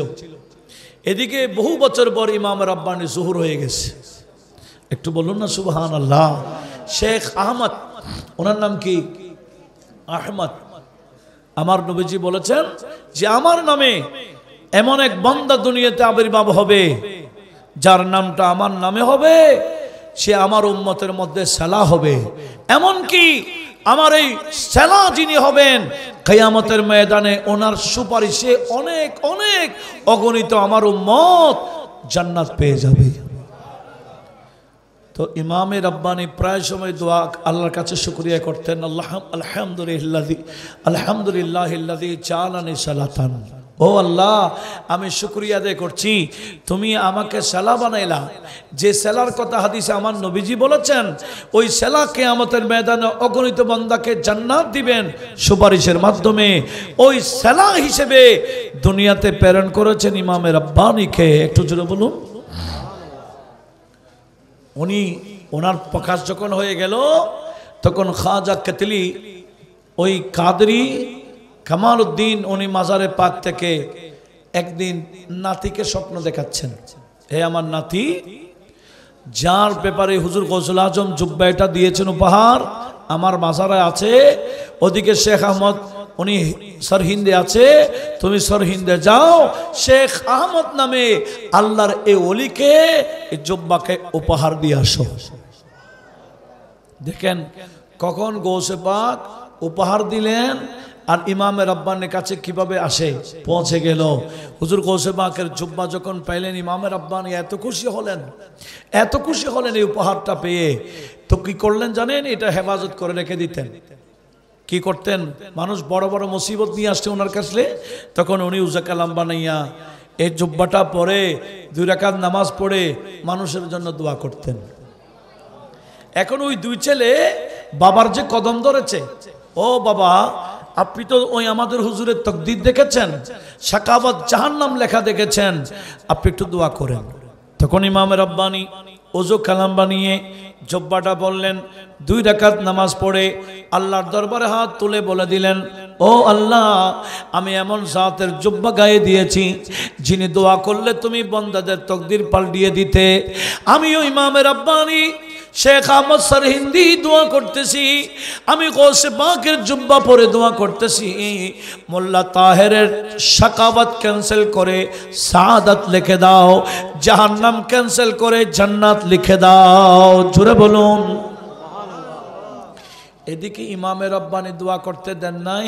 আল্লাহ বলেন ইয়ামহুল্লাহু, আমি আল্লাহ মুছে দিই। একটু জোরে বলুন। আল্লাহ ওয়ালারা দোয়া করলে আমার আল্লাহ কি করে দেন? তাকদীর এই জাহান্নাম মুছে দেয়, এটা মুছে দিয়ে আরেকটা ভালাই লিখে দেয়। একটু বলুন না সুবহানাল্লাহ। তো ইমামে রব্বানিও দোয়া করেছেন হুজুর বড় পীরের ওসিলা নিয়ে। সেজন্য বড় পীরের মাহফিলে আসতে পারা, বড় পীরের অনুষ্ঠানে বসতে পারা, নিয়ত সহি করে নিয়ে যদি বসেন, তাকদীরে খারাপই থাকলেও বড় পীর আল্লাহর কাছে দোয়া করে দিবেন, ও আল্লাহ আমার মাহফিলে বসেছে, তাকদীরে খারাপই যাতে থাকলে পাল্টিয়ে দাও। আমরা গৌসে পাকের কাছে অনুরোধ করি না উনি যাতে একটু দোয়া করে দেই? অনুরোধ করবেন না? একটু একসাথে করেন।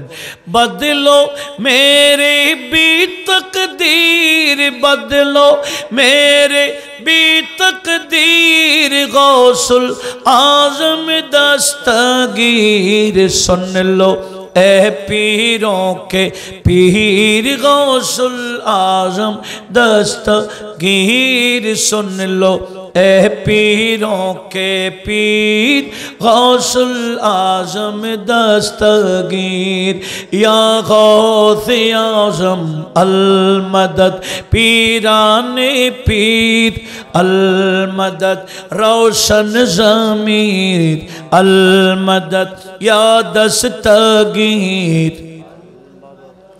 मैं हो तुम्हारी दर का भिखारी ऐशा है बगदाद, ऐशा है बगदाद। वासित तुमको प्यारे नबी का सुन लो मेरी फरियाद, सुन लो मेरी फरियाद। तोड़ो गर्दिश की जंजीर, तोड़ो गर्दिश की जंजीर गौसुल आजम दस्तगीर। सुन लो ए पीरों के पीर गौसुल आजम दस्तगीर। अस्सलाम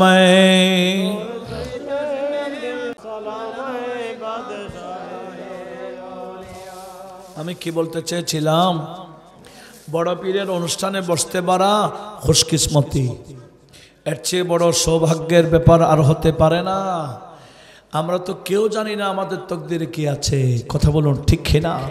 তবে আস্থা রাখতে পারি, আশা করতে পারি যে খারাপই থাকলেও আমার আল্লাহ পাল্টাই দিবেন ওই বন্ধুদের উসিলাই, কথা বলুন ঠিক কিনা? বড় পীর এরকম অনেক বান্দাদের তকদির পাল্টিয়ে দিয়েছেন। একদিন সকালবেলা ফজরের নামাজের পরে এক যুবক এসে বড় পীরের দরবারে কাঁদতেছে। এই তুমি কাঁদছো কেন এভাবে? হুজুর আমি গত রাত 17 বার স্বপ্ন দোষ হয়েছে, আমি একেবারে দুর্বল। কয়বার? 17 বার স্বপ্ন দোষ।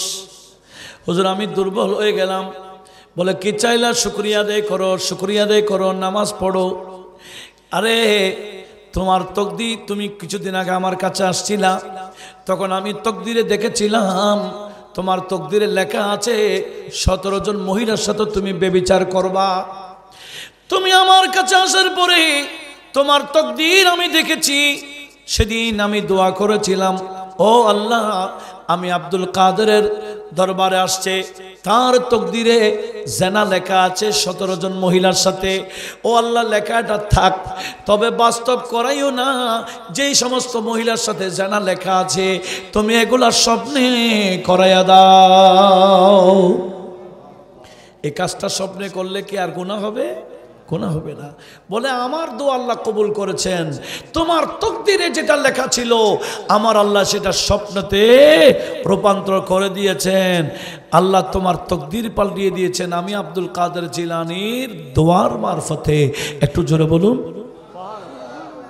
সেজন্য বড় পীর আল্লাহকে এত বেশি রাজি করেছেন, খাজা করিম নওয়াজ ইনারা এত বেশি রাজি করেছেন, বিয়ে করতে গেছেন প্রায় 50 বছরের দুজনেই, প্রায় 50 বছরের কাছাকাছিতে বিয়ে করেছেন। গোটা যৌবনকালটাকে ইবাদত বন্দেগীতে কাটিয়ে আল্লাহর বন্ধু হয়েছেন। কথা বলুন ঠিক না? এমনি বলি না, এনারা এত বেশি ইবাদত বন্দেগী করেছেন। বড় পীর বলে আমার বয়স 10 বছরও হয়নি, আমি ঘুমাচ্ছিলাম রাতের গভীর, হঠাৎ করে কে যেন আমাকে দিল ডাক, ইয়া আব্দুল কাদের কুম, এ আব্দুল কাদের ওঠেন। কেন ঘুমাচ্ছেন? লাম তুখলাক লিন-নওম, আপনাকে তো ঘুমাবার জন্য বানানো হয় নাই, ঘুমাচ্ছেন কেন? এইভাবে আমাকে উঠাই দিলেন। এরপরের রাত থেকে আমি আব্দুল কাদের আর ঘুমাবার চেষ্টা করি নাই। গোটা রাত ওনার একজন খাদেম ছিলেন আবুল ফাত্তা নামে, ওনার ছাত্র ছিলেন, খাদেমও ছিলেন। তাবকাতুল কুবরা তো রয়েছে, ইমাম শাহরি নোট করেছেন। ওই আবুল ফাত্তা নামে গৌসে পাকের খাদেম, উনি গৌসে পাকের সাথে 40 বছর ছিলেন। উনি বলেন আমি 40 বছর গৌস পাকের খেদমত করেছি, আমি দেখেছি 40 বছর এশার উজু দিয়ে উনি ফজরের নামাজ পড়তেন। উনি যতদিন দেখেছেন ততদিনের বর্ণনা। কিন্তু বড় পীর বলে আমি 40 বছর না, আমার বয়স 10 বছরও হয় নাই, সেখান থেকে রাত জাগে জেগে ইবাদত করা শুরু করেছি। গোস পাক তো 91 বছর জীবিত ছিলেন। একটু জোরে বলুন। প্রায় 81 বছর রাত জেগে জেগে ইবাদত করেছেন। এনার নাম বড় পীর। দিন কাটাইতেন পড়াইতে পড়াইতে। কিভাবে পড়াইতেন? ফজরের নামাজের পরে উনি পড়া শুরু করতেন ছাত্রদেরকে। বছরে ওনার কোটা ছিল 3000। কয় হাজার? 3000। এক বছর পড়াবেন। এক বছরে 3000 আলেমদেরকে জগৎ বিখ্যাত মুফতি বানাই দিবেন, মুহাদ্দিস বানাই দিবেন, মুফাসসির বানাই দিবেন, বিশাল বিশাল ওলি বানাইয়া প্রোডাক্ট দিবেন। ক বছরে? এক বছরে 3000 আলেম বের করতেন। এইভাবে 33 বছর বের করেছেন। বলেন কয়জন? 33 বছরে 3000 হিসেব করেন না। 1000 বছর কম 1 লাখ। এক কম কত? 1 লক্ষ। 1000 কম 1 লক্ষ জগৎবাসীকে গৌসে পাক আলেম উপহার দিয়েছেন একজনে। কিভাবে পড়াতেন জানেন? এই তবকাতুল কুবরাতেও আছে। ইনি ফজরের নামাজের পর পড়াতে বসাই দিতেন, ছাত্ররা বসে যেতেন। এভাবে এশা পর্যন্ত। মধ্যখানে শুধু নামাজের বিরতি, খাবার বিরতি, আর কোনো বিরতি নাই। আর কোনো বিরতি? এশা, ফজর টু এশা প্রতিদিন 1 বছর পড়াইতেন। ওদিকে রাতে এশার নামাজের পরে খাস কামরায় ঢুকে যেতেন। ফজরের সময় বের হতেন। রাজা বাদশা আসলো ডাকলো, উনি বের হইতেন না। জোরে বলুন। রাত গেছে পড়াইতে পড়াইতে, দিন গেছে পড়াইতে পড়াইতে, রাত গেছে ইবাদত করতে করতে। গোটা জীবনটা এভাবে অতিবাহিত করেছেন। সেজন্য উনি বলতেছেন, দারাস্তুল ইলমা হাত্তা সিরতু কুতুবা। আমি ইলমের চর্চা করতে করতে কুতুবুল আকতাব হয়েছি। আজকে আমরা তো মনে করি আলেম এক জিনিস, ওলি আর এক জিনিস। এটা আমাদের ভুল তত্ত্ব। কোনো ওলি হতে পারে না আলেম ছাড়া। এটা মনে রাখতে হবে। কি বললাম? কোন ওলি হতে পারে না কি ছাড়া? আলেম ছাড়া। কোন জাহেল ওলি হয় না। তাফসীরে রুহুল বায়ানের মধ্যে আল্লামা ইসমাইল হক্কি ওই যে সূরা জুমার 2 নম্বর আয়াতের ব্যাখ্যাতে রেখেছেন কি, ইজতামাল উলামা ওয়ালা হাযা। এই কথার মধ্যে উলামায়ে কেরাম ঐকমত পোষণ করেছেন, আন্নাল্লাহ লা ইয়াত্তাখিযু জাহিলা ওয়ালিয়া। আমার আল্লাহ কোন জাহেলকে ওলি বানাই না। কোন জাহেলকে আমার আল্লাহ কি বানাই না। যদি বানায় লো জালাহু লা আল্লামাহু। কোন জেনারেল মানুষকে ওলি বানায় ফেলেছেন, দেখেছেন? ওনাকে আমার আল্লাহ জেনারেল রাখেন নাই, আগে আলেম বানিয়েছেন। একটু জোরে বলুন। আল্লাহ কোন বান্দাকে আলেম বানাইতে গেলে আমাদের মতো 16 বছর 14 বছর মাদ্রাসা ক্লাসে পড়তে হয় না। আল্লাহ কোন বান্দাকে আলেম বানাইতে চাইলে সব এলম একসাথে কলবে ঢুকাই দেয়। একটু জোরে বলুন। একসাথে কলবে কি করে দেয়? ঢুকাই দেয়। এর সাথে সাথে আলেম হয়ে যায়। কত বড়! এইরকম আল্লাহ বহু বান্দাকে আলেম বানায় ফেলেছেন, অথচ কোনো মাদ্রাসায় পড়েনি। আমাদের জামিয়ার যিনি প্রতিষ্ঠাতা সৈয়দ আহমদ শাহ সিরকুটি রহমতুল্লাহের পীর মুর্শিদ যিনি, ইনি কোনো মাদ্রাসায় পড়ে নাই, অথচ সেহাসিদ তার কয়েকটা কিতাবের ব্যাখ্যার কিতাব লিখেছেন। এমনকি যে দরুদ শরীফের কিতাব যেটা লিখেছেন, এটা যদি যে জবর না দিত, এটা পড়া বড় মুশকিল হতো। 30 পারা দরুদ শরীফের কিতাব লিখেছেন। কেমনে? বলে এমনে নয়, আল্লাহ এলম ঢেলে দিয়েছেন কলবের ভিতরে। একটু বড় আওয়াজে বলুন। এরকম অনেক বান্দা আছে কি না, যারা প্রকাশ্য কোনো মাদ্রাসায় পড়ে নাই, কোনো শিক্ষকের কাছে তেমন পড়ে নাই, কিন্তু বিশাল আলেম হয়ে গেছে। আছে না? এরকম অনেক আছে। সাহেবে মারফত, এটাকে বলা হয় এলমে মাহবুব। আল্লাহ এদেরকে এলমটা দান করেন। এদের কাছে আমার আল্লাহ এলমে মারফত ঢুকাই দেন, এলমে কাশফ হয়ে যায়।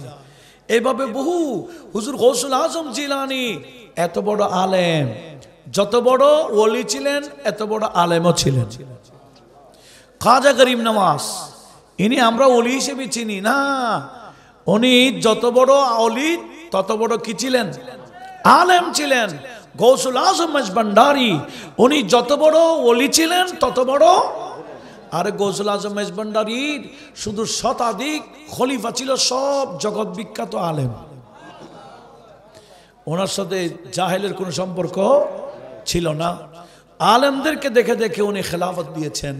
এখন তো এমন পরিবেশ, মহিষ একটা নিয়ে গেলে খেলাফত একটা দিয়ে দেয়, বলে আগামী বছর যাতে কি মহিষ একটা আনতে পারো, এটা মহিষ আনার খেলাফত। এই সমস্ত কারণে আজকে এই ভণ্ডামির কারণে আমাদের সুন্নিয়ত এই দুর্বলতার দিকে যাচ্ছে। আজকে মাজার কেন ভাঙতেছে? এমনি ভাঙতেছে না, মাজারের আশেপাশে সব গাছাটি, মাজারদের আশেপাশে সব লালসালুওয়ালারা, জট বাঁধাইয়ারা, নাই নামাজ, নাই কালাম, নাই শরীয়ত, এই সমস্ত বন্দা ভণ্ডরা মাজারের আশেপাশে দখল করে বসে আছে আর গাছা টানে। তো এদের কারণে মাজার ভাঙতে সুযোগ পেয়েছে। মাজারের পাশে যদি সুবহানিয়া আলিয়ার মতো মাদ্রাসা থাকতো, মাজারের পাশে যদি জামিয়ার মতো একটা প্রতিষ্ঠান থাকতো, এই মাজার ভাঙ্গার কেউ সাহস পাইতো? এবার ভালো করে মজা বুঝো, আরো বোঝার দরকার। ভণ্ডামি ছাড়ো, মাজারের যারা পরিচালক আছে এদের ঘুম ভাঙার দরকার আছে কিনা? এই মাজারকে শরীয়ত বিরোধী, শরীয়তের পক্ষে না চালে ভাঙবে, আমরা প্রতিবাদ জানাইব না? এটা খেয়াল রাখিয়েন। আমরা এখনো মাজার ভাঙ্গেছে আমরা মিছিল বাইর করি না, আমি বক্তব্য দিই না। কেন? এই মাজারগুলাকে ভণ্ডামের স্থান বানিয়েছে, মাজারগুলাকে ব্যবসার কেন্দ্রের স্থান বানিয়েছে, মাজারকে কেন্দ্র করে ভণ্ডামি চলছে, সেই কারণে ভাঙ্গার সুযোগ পেয়েছে। কথা বলো ঠিক কিনা? যে মাজারে শরীয়ত আছে, মাদ্রাসা আছে, লিল্লা বোর্ডিং আছে, মাজার কেন্দ্রিক দাতব্য চিকিৎসা আছে, মাজার কেন্দ্রিক হাসপাতাল আছে, মাজার কেন্দ্রিক জনকল্যাণমূলক কাজ আছে, ওই মাজার কেউ ভাঙবে? আজকে এই কতগুলা ভণ্ডদের কারণে মূলের উপর আঘাত হচ্ছে। আল্লাহর ওলিদের কাজ তো জনকল্যাণ, লঙ্গরখানা খুলে দেয় এরা সব সময়, রাত দিন মানুষ খায় শুধু। গৌস পাক আজকে যার মাহফিল বসছি, উনি একদিন সফরে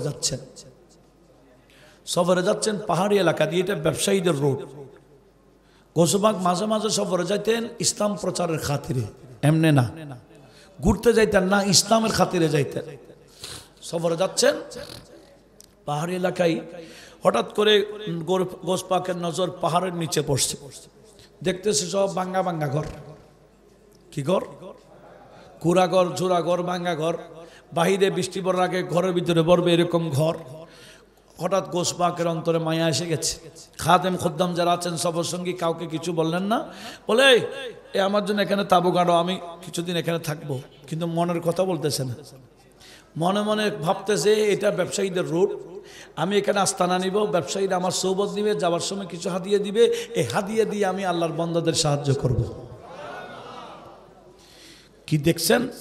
গৌস পাক এক সপ্তাহ ছিলেন, আর যত ব্যবসায়ী রুড়ে যেতেন গৌস পাকের চেহারাতে এত আকর্ষণ, চুম্বক কি টানা টানে। গৌস পাকের চেহারা মানুষের কলব এমন ভাবে টানত, গৌস পাকের সোহবত না নিয়ে যাইতে পারত না। জোরে বলুন। যত ব্যবসায়ী যায় গৌস পাকের চেহারা দেখে কলব টানে, ওনার সোহবত নেই, যাওয়ার সময় ব্যাপক হারে হাদিয়া দিয়ে চলে যায়। এভাবে এক সপ্তাহের মধ্যে যত ব্যবসায়ী এদিক থেকে আসছে সেও দিয়েছে, ওদিক থেকে আসছে সেও দিয়েছে। এক সপ্তাহের মধ্যে গৌস পাকের হাদিয়ার একটা বিশাল স্তূপ হয়ে গেল, বিশাল স্তূপ। এক সপ্তাহ পরে মুস্কি মুস্কি হাসে, বলে খাদেমরা আল্লাহ তো আমার আশা পুরাইছেন দেখি। কি চাইলা? নিচে যাও, যত ভাঙ্গা ঘর আছে প্রত্যেকটা ঘরে এক একজন সদস্য আসতে বলো, লাইন ধরতে বলো। সমস্ত গরিবরা এসে লাইন ধরেছেন, আর আমার গৌসে পাক অল্প অল্প দিচ্ছে না, ব্যাপক গরিবদেরকে দিচ্ছে। এদিকে ওদিকে হাদিয়ার স্তূপও শেষ, এদিকে লাইনও শেষ। যা এক সপ্তাহ বসে বসে হাদিয়া পাইছেন সব কাদেরকে দিলেন? গরিবকে দিয়ে আবার সফরে চলে গেলেন। অনেকদিন পর ওই রাস্তা দিয়ে যখন আসতেছিলেন বলছেন আমি তো এদেরকে কিছু দিয়েছিলাম, এরা কি করছে দেখি। নিচে দেখতেছে একটাও ভাঙ্গা ঘর নাই, সব সুন্দর সুন্দর ঘর। আমার গৌস পাক আল্লাহর দরবারে হাত তুলে দিলেন, ও আল্লাহ তোমার শুকরিয়া আদায় করছি, আমার মাধ্যমে কিছু বান্দাদের দরিদ্রতা মোচন হয়েছে। জোরে বলুন।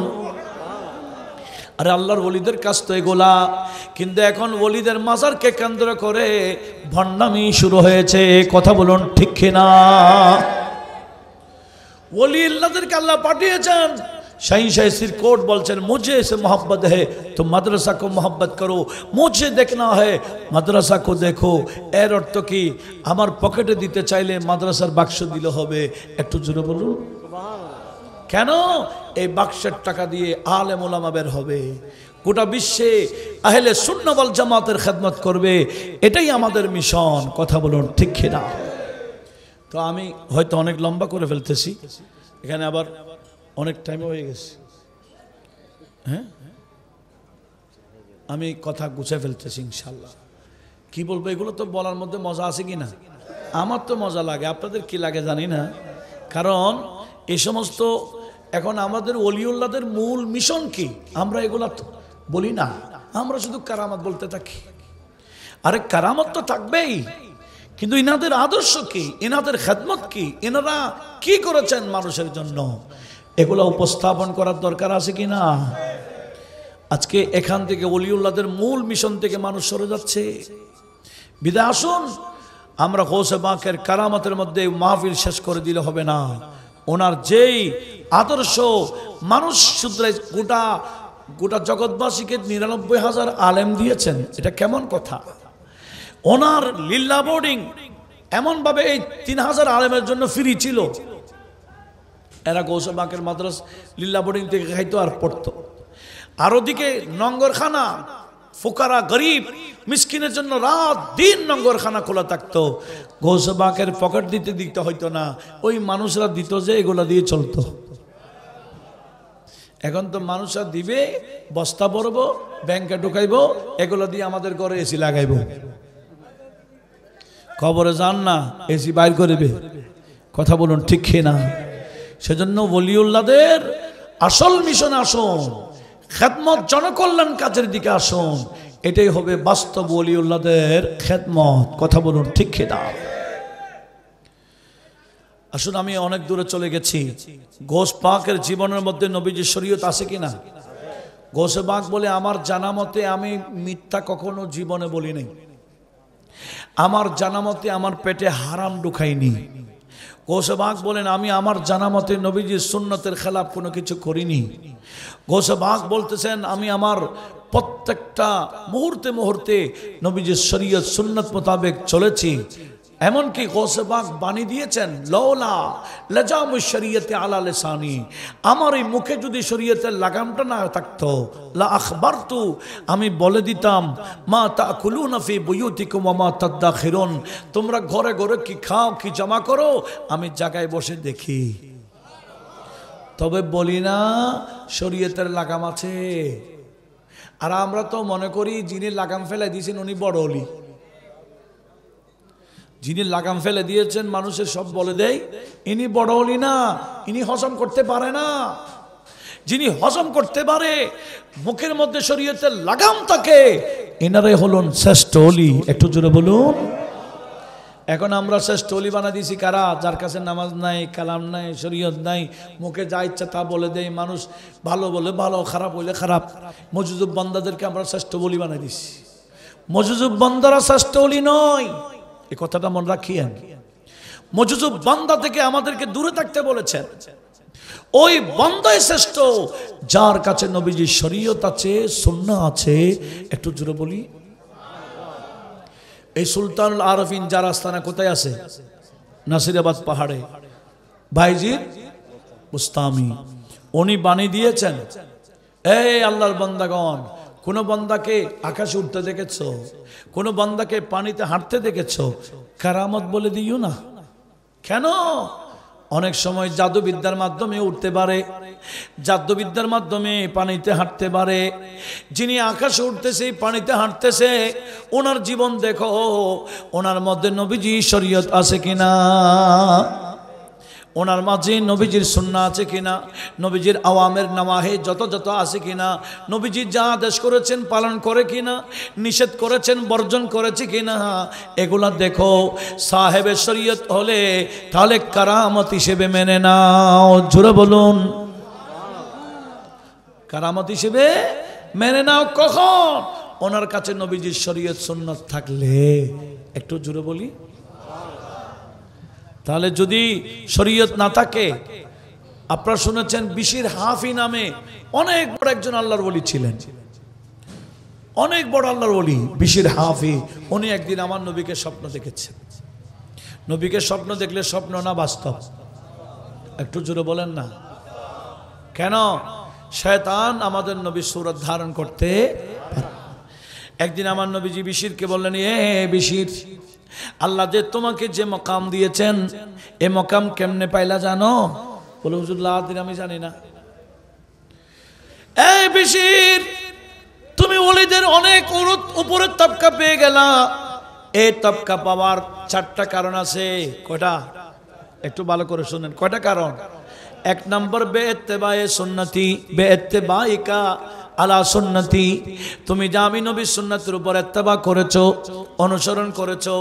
2 নম্বর বেখিদমতিকা সালেহিন, তুমি আল্লাহর ওলিদের খেদমত করেছো, সালেহ বান্দাদের খেদমত করেছো, এটার কারণ। আরেকটা হলো বেহুব্বিকা আহলে বাইতি ও আসহাবি, আমার আহলে বাইত এবং আসহাবে রাসূলকে মুহাব্বত করার কারণে আল্লাহ তোমাকে মাকাম দান করেছেন। 1 নম্বর তুমি আমার শরীয়ত পালন করো, সুন্নাত পালন করো। 2 নম্বর আল্লাহর ওলিদের তুমি খেদমতে যাও, সোহবতে বসো। একটু জোরে বলুন। 3 নম্বর তুমি আমার আহলে বাইতকে মুহাব্বত করো। 4 নম্বর আমার সাহাবীদেরকে তুমি ভালোবাসো। এই 4টা গুণ তোমার কাছে আছে বিদায় আল্লাহ এই 4টা গুণের ওসিলায় তোমাকে এত বড় মাকাম দান করেছেন। তাহলে কি বুঝলাম? আল্লাহর ওলি এমনি হই না, এগুলো কারণ আছে। ভণ্ডামি করে নামাজ ছাড়া, কালাম ছাড়া গদি বড় নিয়ে বসে গেলে ওলি বড় হয় না। কথা বলুন ঠিক না?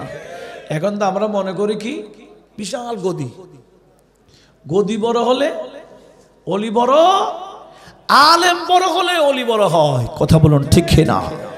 এটা মনে রাখিয়েন। আলেম এক জিনিস, অলি আরেক জিনিস নয়। বাস্তবিক হাক্কানি রব্বানি আলেম, আলেমে বা আমল যারা, এরাই আল্লাহর ওলি। এদের ভিতরে বেলায়েত থাকে। সেজন্য আলেম ওলামাকে কষ্ট দিলে ওই বান্দাদের দুনিয়া আখিরাত বরবাদ হয়ে যায়। সেজন্য আলেম ওলামাদেরকে অন্তরে কষ্ট দিলে খবর আছে, আহ করে দিলে শেষ, দুনিয়া আখিরাত বরবাদ হয়ে যায়। হাক্কানি আলেম হইতে হবে, বন্ড আলেম হইলে হবে না। এখন তো বন্ড আলেমের দৌড় চলে। কি আলেম নাই, এলম নাই আমল, কিন্তু আছে কি বাহ্যিক বেশভূষ, আছে কি না? এরা কি বাস্তব না ভণ্ড? এখন আমরা কি বাস্তবকে গুরুত্ব নিই, ভণ্ডকে গুরুত্ব দিই? হ্যাঁ, ভণ্ডর দৌড় চলে। ভণ্ডামি করতে পারলে শান বেড়ে যায়। এরা ভণ্ডামি করতে পারতেছে আপনাদের কারণে। আপনারা 2 ঘন্টা ওয়াজ শুনেন, কোরআন হাদিস কি বলছে এটা যাচাই করার দরকার নেই? কি হেদায়েতের আলোচনা করেছে একটু যাচাই করার দরকার নেই? তো আপনারা তো না, মাশাআল্লাহ 2 ঘন্টা ওয়াজে শুধু 1.5 ঘন্টা না তোই পড়ছে যে ওয়াজ, আমরা তো নিজেরাই বরবাদ করে দিচ্ছি। সেজন্য ওয়াজের ময়দানকে, সুন্নিয়তের ময়দানকে আমরা নিজেরাই বরবাদ করে দিচ্ছি। এক সময় আসামি সাহেব হুজুর আসবে, নবী সাহেব হুজুর আসবে, হ্যাঁ আসামি সাহেব হুজুর আসবে বললে আশেপাশে বাতিল ছিল না, পালাই গেছে গা। এখন বাতিল তো স্টেজে উঠে গেছে। কেন? এই জানে যিনি বক্তা উনি আলেম না। বক্তা এটা কি না? আলেম না। সেই জন্য স্টেজে উঠে যায়। সেজন্য আমি অনুরোধ জানাবো, এই অল্প 2 মিনিটের কথা এটা আমি প্রত্যেকটা মাহফিলে বলি, বলারও দরকার। এই ওয়াইজ আমরা যে চিহ্নিত দাওয়াত দিচ্ছি 5 মিনিট 3 মিনিটের ভাইরালের বক্তাগুলাকে, এগুলার কারণে আমাদের সুন্নিয়ত দুর্বল হচ্ছে। এরা আপনাদের কারণে স্টাডিতে করে না।